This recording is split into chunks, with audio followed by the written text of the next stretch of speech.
I am Matthew Gunby. It's apparently starting from the second slide, even though I told to start from the first. Good, great, improv. So I'm doing my research is on spaces and places. So I am very interested in how we interact with the places we're in. So one of the things is, when I was practicing this, it was in a classroom. Very quiet classroom, not an exhibition hall. I'm working on it.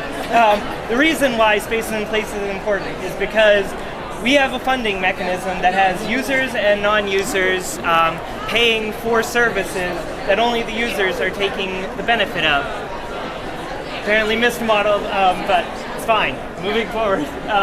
So what I am looking to do is to make the library exist in spaces, bring users and non-users in from wherever they are to the library, bring library services out into the community, go with people in the community beyond.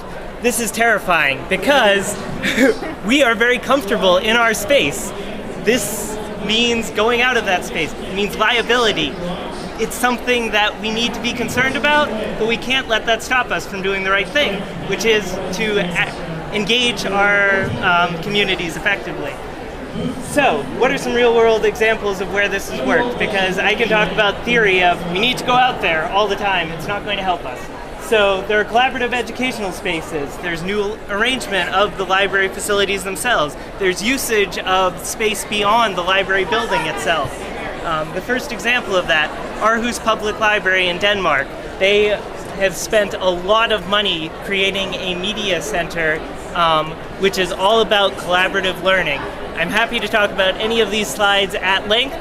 For this, I am just going through them as quickly as I can to keep up with time. So, another example of that, Fayetteville Free Library has a makerspace. They are all about creating things for their community, not necessarily books and audio. Different technologies. They have 3D printers there. They want to have content. And they want it to be content created by the members, not content they are bringing to the members. Another example of this, the Northern Onondaga Public Library System has a library farm. They are having a very important conversation about where food comes from, economics, but they are doing it through a farm.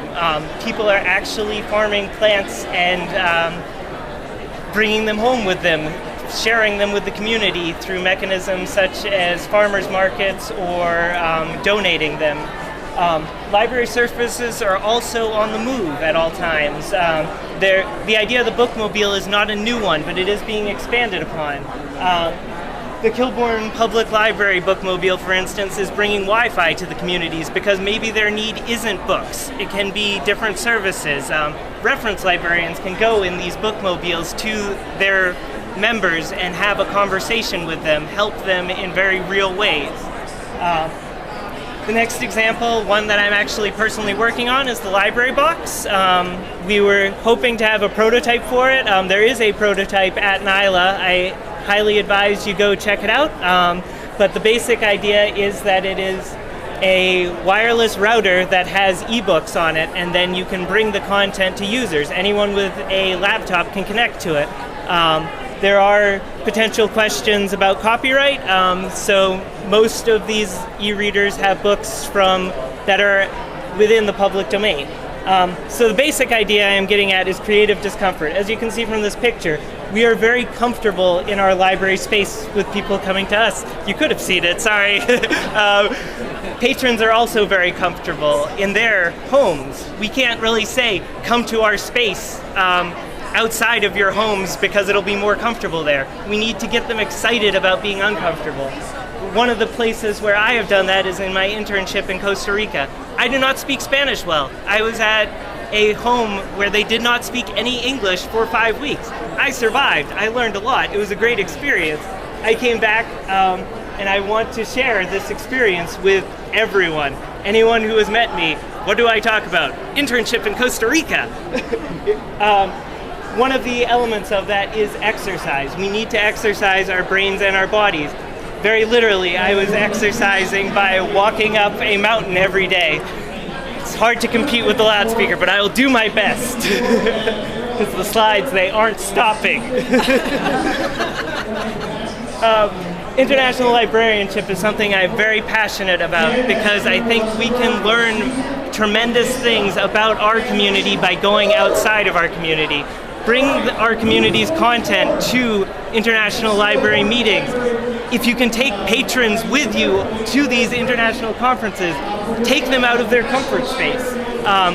I am also helping to organize an unconference at Syracuse University because we want to have a conversation about spaces and places with the wider community. We aren't even sure who that means necessarily. We want library students, we want librarians, we want people outside of those, academics, non-academics. We would love to just get groups of community members who are really passionate about how their spaces are used to come and talk to us. So what are the takeaways? I'm not solving a problem. I'm not answering a fundamental question about our profession. Instead, what my aim today is to create a space, to have a place to have this conversation. And I hope that you will be willing to help me in that conversation. Thank you very much.